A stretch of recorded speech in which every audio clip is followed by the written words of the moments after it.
telepon tetangga, jangan ke halal itu dimakan, itu makan tambahin lagi. Terima kasih teman-teman LPM ya. Untuk kegiatan rutin kita adalah pengajian tiap bulannya. Sekarang kena di rumah saya. Sudah kita buka dan mungkin untuk tausiah malam ini mungkinan dari saya tuan rumah ini Pak Ustadz minta mungkin materi punya bersedekah Pak Ustadz. Jadi selama ini kita kan tahunya cuma bersedekah itu. Jadi maknanya itu apa, biar nanti kita sama-sama yang mungkin yang udah tahu, mungkin lebih tahu, dan yang belum tahu kan menjadi tahu kan gitu. Itu mungkin waktunya untuk saya Pak Ustadz. Terima kasih. Bismillahirrahmanirrahim. Assalamualaikum warahmatullahi wabarakatuh. Alhamdulillahirabbil alamin. Wassalatu wassalamu ala Rasulillah wa ala alihi wa sahbihi wa barik wasallim ajma'in, amma ba'du. Yang kami hormati sahibul hajat, tuan rumah Pak Kardi beserta istri dan keluarga, serta rekan-rekan sekalian pengurus LPM Kelurahan Gunung Panjang, kami mengaturkan terima kasih atas kesempatan yang diberikan serta penghargaan setinggi-tingginya kepada tuan rumah yang telah menyediakan tempat dan juga hidangan, ya, hidangan pembukanya aja luar biasa ya. Ini karena kita yang punya sound system kelihatannya mantap memang soundnya. Ini mic-nya aja kelihatannya mic yang wah, beda dengan yang di LPM kalau dipegang nih Pak mic-nya. Ya, alhamdulillah, terima kasih Pak Kardi atas kesempatannya. Insya Allah pada kesempatan yang singkat ini kita akan membahas tentang sedekah. Saya pikir kita akan membahas tentang Isra Mi'raj, ya. Tapi ternyata memang kita banyak undangan di masjid-masjid, jadi kita membahas yang berbeda. Nah, sedekah ini saya sebenarnya khawatir membawakan materi sedekah. Kalau sholat saya tidak khawatir pekan lalu ya, bulan lalu. Tapi sedekah ini saya khawatir, kenapa? Khawatir saya ngomong saya tidak melakukan, ya. Nah jadi di dalam Al-Quran itu disebutkan bahwa sangat besar kebencian Allah kamu mengatakan sesuatu yang kamu tidak mengerjakan. Jadi Allah tidak menyukai orang yang mengatakan sesuatu, menyuruh orang lain tapi dia tidak mengerjakan.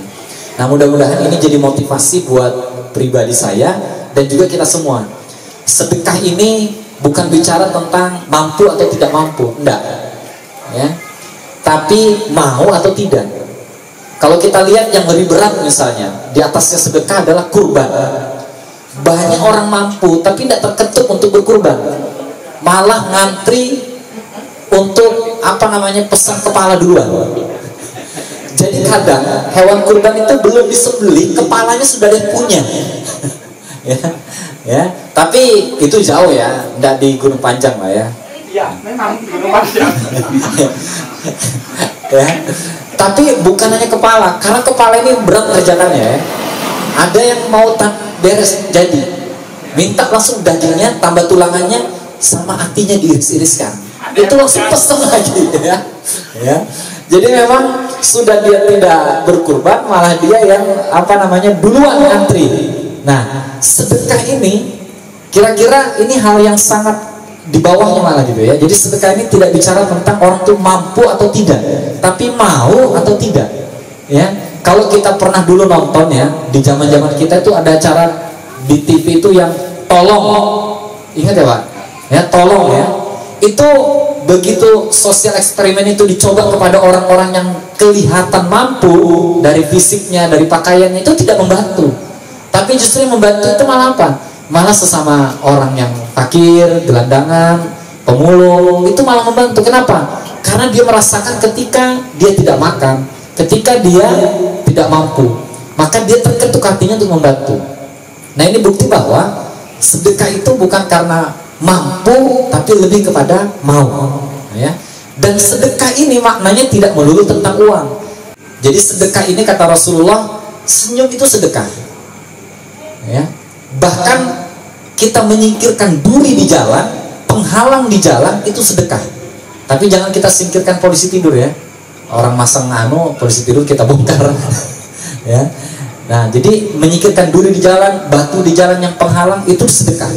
Bahkan kita memberi sesuatu tidak harus uang gitu ya, makanan yang ringan, minuman itu sedekah. Jadi sedekah itu tidak melulu bicara tentang uang. Bahkan kata Rasulullah, sedekah terbaik itu adalah kita memberi minum. Jadi memberi minum itu sedekah yang luar biasa. Nah, sebentar lagi bulan Ramadan misalnya, kita sedekah 2 dus minuman mineral yang mungkin harganya berapa? 50.000, mungkin 100.000. Tapi pahalanya itu diminum sama sekian banyak orang yang buka puasa, melepas dahaga, dan dia berdoa. Nah, itu pahalanya luar biasa ya, pahalanya luar biasa. Karena memang sesungguhnya harta kita sebenarnya itu adalah harta yang kita sedekahkan. Harta yang hari ini ada di buku rekening, harta yang hari ini ada di dompet, harta yang hari ini ada di parkiran, harta yang hari ini kita tempati di tempat yang nyaman berupa rumah, itu kita tinggal semuanya. Kita tinggal. Harta kita sesungguhnya yang kita keluarkan, yang kita sedekahkan. Nah, ini harta kita sebenarnya. Kenapa? Karena harta yang kita tinggalkan justru bukan kita yang menikmati, tapi adalah ahli waris. Syukur kalau ahli waris kita ini mereka paham berbuat baik kepada orang tua yang sudah meninggal. Bayangkan kalau ahli waris belum dikubur jenazah, dia sudah cari di mana sertifikat tanah, cari di mana kunci mobil, cari di mana BPKB mobil. Coba bayangkan. Jadi harta yang kita tinggalkan itu sesungguhnya bukan harta yang akan kita nikmati di yaumil akhir, tapi harta yang sebenarnya akan kita bawa adalah yang kita sedekahkan. Ya, makanya dalam sabda Rasulullah SAW disebutkan, iza matal insanu an qata'anhu amaluhu illa min salasin. Ada 3, ketika manusia telah meninggal dunia, putus semua amalnya. Karena orang meninggal tidak bisa sholat, tidak bisa puasa, tidak bisa zakat, tidak bisa umroh, tidak bisa haji, sebanyak apapun harta tidak bisa ya. Tapi ada 3 ya. Yang pertama, sedekatin jariyah, sedekah jariyah. Nah, ini sedekah jariyah. Apa yang kita sedekahkan, maka inilah yang akan mengalir pahalanya walaupun kita sudah meninggal dunia ya.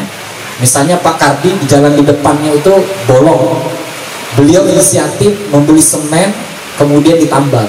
Sepanjang orang lewat siang dan malam, kita dalam keadaan tidur terlelap, kita dalam keadaan bekerja, tidak sedang ibadah, orang lewat selamat dari kerusakan jalan yang mengakibatkan kecelakaan, maka sepanjang manfaat itu digunakan, kita dapat pahalanya.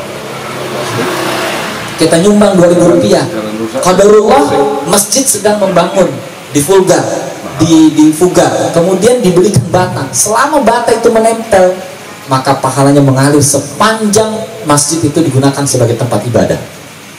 Kita infak bola lampu itu digunakan untuk beribadah, menerangi orang tadarus di masjid, orang beribadah nyaman. Sepanjang lampu itu berpijar, pahala mengalir kepada kita siang dan malam. Dalam keadaan kita tidur, dalam keadaan kita bekerja, dalam keadaan kita terbaring sakit, pahalanya mengalir. Ya, ini sedekah jariyah. Yang kedua, au ilmi yuntafa'u bihi, ilmu yang bermanfaat. Yang ketiga, awaladin sholihin yad'u lahu, anak soleh yang mendoakan orang tuanya. Nah, pastikan anak kita soleh. Tidak soleh, mendoakan orang tuanya nggak sampai. Soleh, tapi begitu salam main HP, nggak ada doanya, masalah juga. Makanya pastikan anak kita anak yang soleh, karena anak kita adalah investasi kita. Nah, ya, jadi kembali lagi ke sedekah.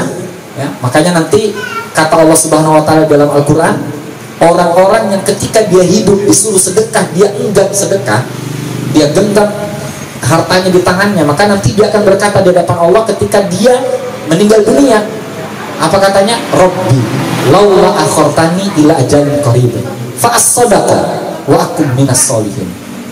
Ya Tuhanku, sekiranya engkau menunda kematianku sedikit saja, kematiannya minta ditunda sedikit waktu saja, minta ditunda. Mau ngapain si mayit ini? Fa as-sadaqa wa akum minas sholihin, maka aku akan bersedekah dan aku termasuk golongan orang-orang yang soleh.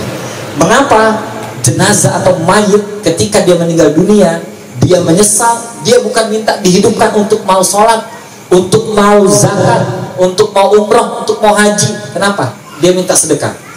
Karena dengan sedekah, walaupun orang meninggal dunia, selama itu bermanfaat, pahalanya terus mengalir. LPM menyumbang Al-Quran ya. Beberapa waktu lalu ada yang memberikan hadiah Al-Quran. Sepanjang Al-Quran itu masih tetap ada, kemudian dihafal oleh anak-anak penghafal Quran, hafalan itu lengket di kepalanya, dia gunakan, dia baca, dia murojaah setiap hari, dia baca ketika dia sholat, pahalanya mengalir kepada orang yang bersedekah Al-Quran kepada anak tersebut. Coba lihat, ini harta, walaupun mungkin harga Al-Quran cuma 80.000, yang kecil mungkin 55.000, tapi 55.000 inilah harta sebenarnya yang kita bawa mati kelak di yaumil akhir. Dan pastikan bahwa setiap kita akan mati. Orang-orang yang tidak percaya kepada akhirat, dia berkata, nah orang-orang sekuler, kamu rajin beribadah, seandainya nanti ternyata akhirat itu tidak ada, surga neraka itu tidak ada, kamu nyesal nggak kira-kira? Apa kata orang yang suka berbuat baik, orang yang soleh ini, orang yang beribadah? Saya tidak menyesal. Hidup saya lakukan dengan penuh kebaikan. Hidup saya lakukan dengan penuh bersahaja. Saya berlaku dermawan, saya suka menolong orang, dan itu tidak merugikan saya sedikit pun. Orang suka kepada saya. Tapi ketika akhirat itu betul-betul ada, maka saya akan menjadi orang yang bahagia, Anda yang akan menyesal. Nah, seperti itu ya. Bahwa kematian itu pasti gitu ya. Itu jadi ketika jenazah ya, ketika orang-orang nanti yang disuruh bersedekah dia tidak mau, maka dia akan menyesal dan minta dikembalikan ke dunia atau minta ditunda kematian sedikit saja untuk bersedekah. Di ayat yang lain disebutkan, lan tanalul birra hatta tunfiqu mimma tuhibbun wa ma tunfiqu min syai'in fa innallaha bihi alim.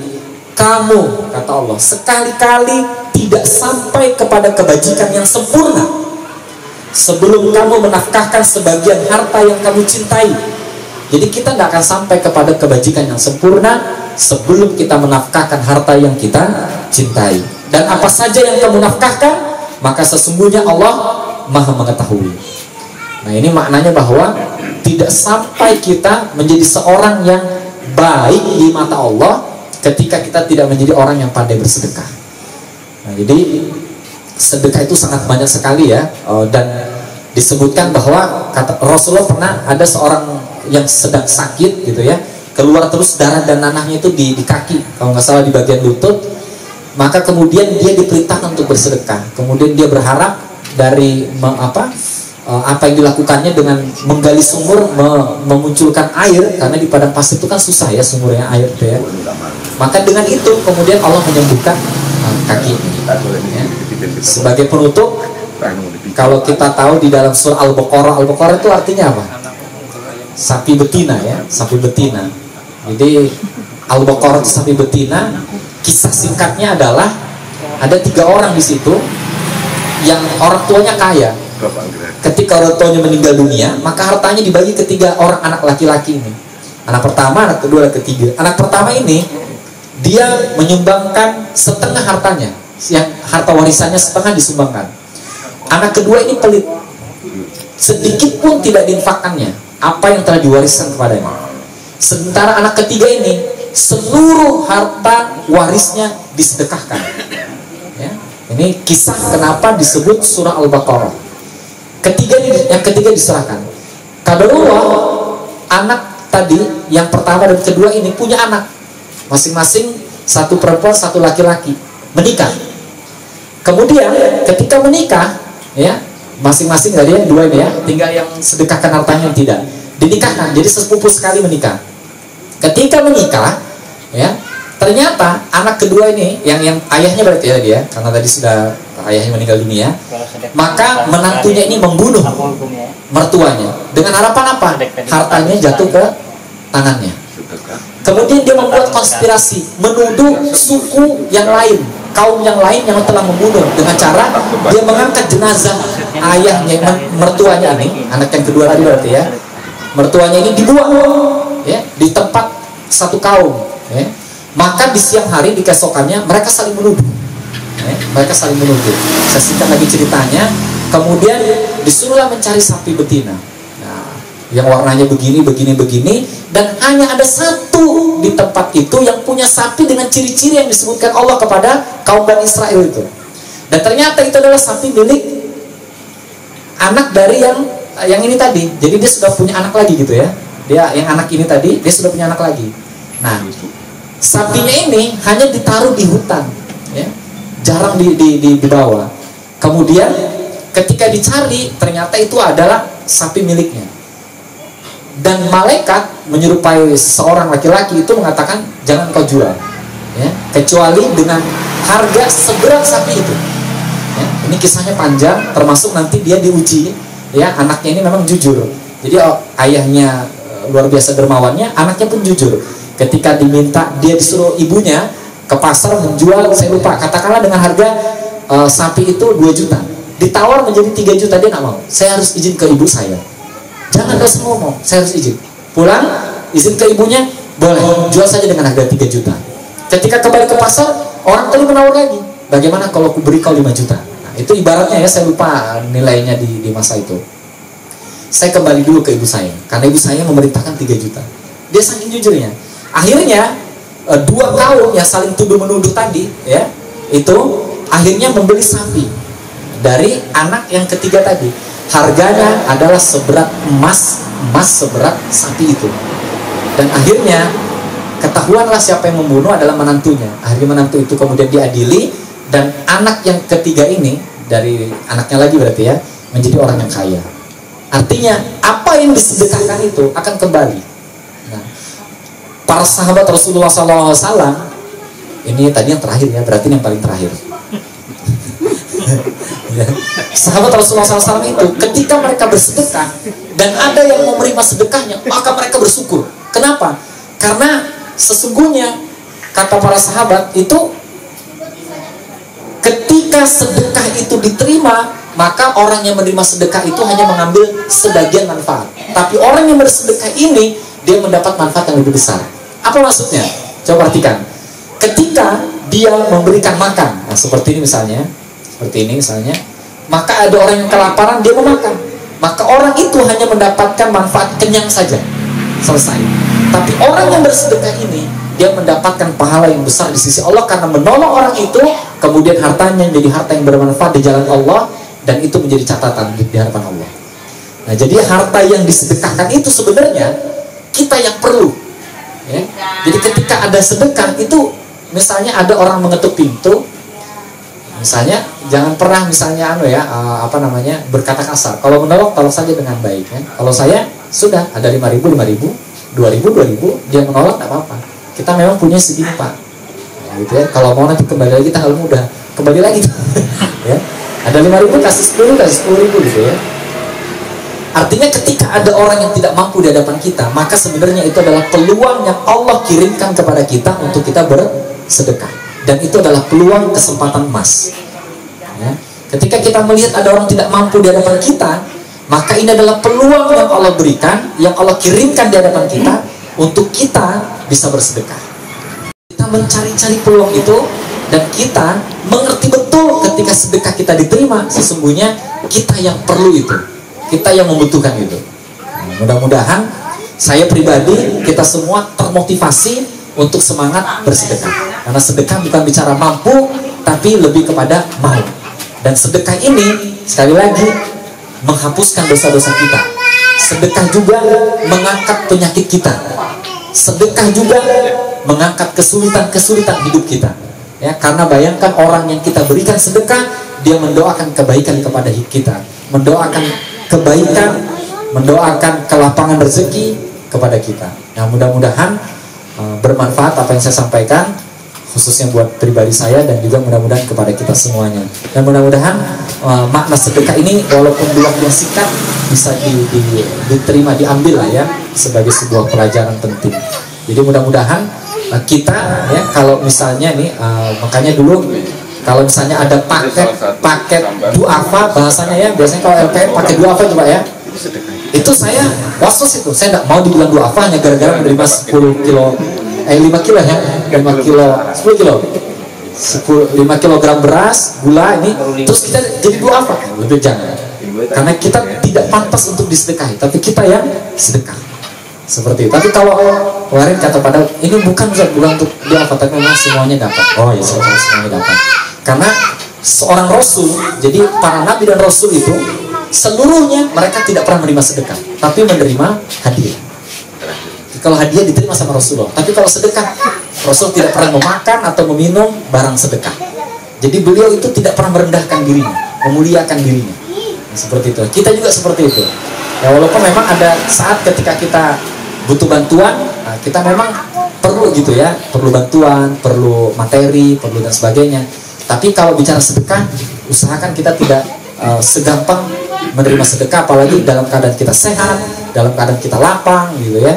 Seperti itu. Mudah-mudahan sekali lagi makna sedekah ini bisa kita terima dengan baik. Demikian yang bisa saya sampaikan, mudah-mudahan bermanfaat. Mohon maaf jika ada kesalahan kata, kesilapan perbuatan. Assalamualaikum warahmatullahi wabarakatuh. Waalaikumsalam. Assalamualaikum warahmatullahi wabarakatuh. Waalaikumsalam warahmatullahi wabarakatuh. Marilah kita berdoa kepada Allah. Semoga kita diberi kesejahteraan hidup, keberkahan hidup, dan rezeki yang halal dan thayyibah. Amin. أعوذ بالله من الشيطان الرجيم بسم الله الرحمن الرحيم الحمد لله رب العالمين والصلاة والسلام على أشرف المرسلين سيدنا ومولانا محمد وعلى آله وصحبه أجمعين. اللهم صل وسلم وبارك على سيدنا محمد في الأولين والآخرين وصل وسلم وبارك على سيدنا محمد في النبيين والمرسلين وصل وسلم وبارك على سيدنا محمد في الملائكة على إلى يوم الدين. اللهم اغفر لنا ذنوبنا ولوالدينا وارحمهما كما ربيانا صغيرا ولجدنا ولجدتنا ولأستاذنا ولمعلمنا ولجميع المسلمين والمسلمات والمؤمنين والمؤمنات واغفر وارحم وأنت خير الراحمين. لا حول ولا قوة إلا بالله العلي العظيم. لا إله إلا أنت سبحانك إني كنت من الظالمين. اللهم لا تدع لنا في مكاننا هذا ذنبا إلا غفرته ولا حما إلا فرجته ولا غيبا إلا سترته ولا دينا إلا قضيته. اللهم إنا نسألك سلامة في ديننا وعافية في جسدنا وزيادة في علمنا وبركة في رزقنا وتوبة قبل الموت ورحمة عند الموت.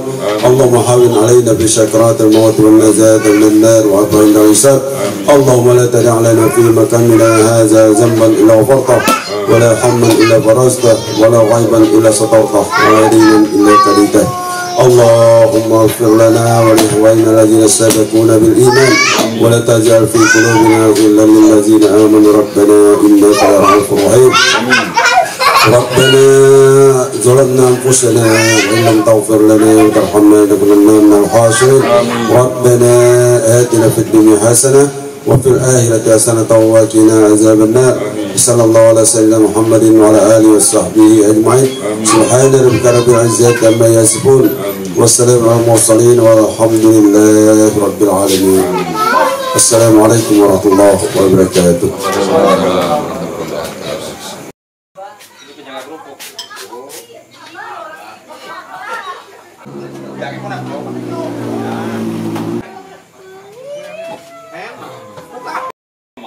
Apa itu, Pak?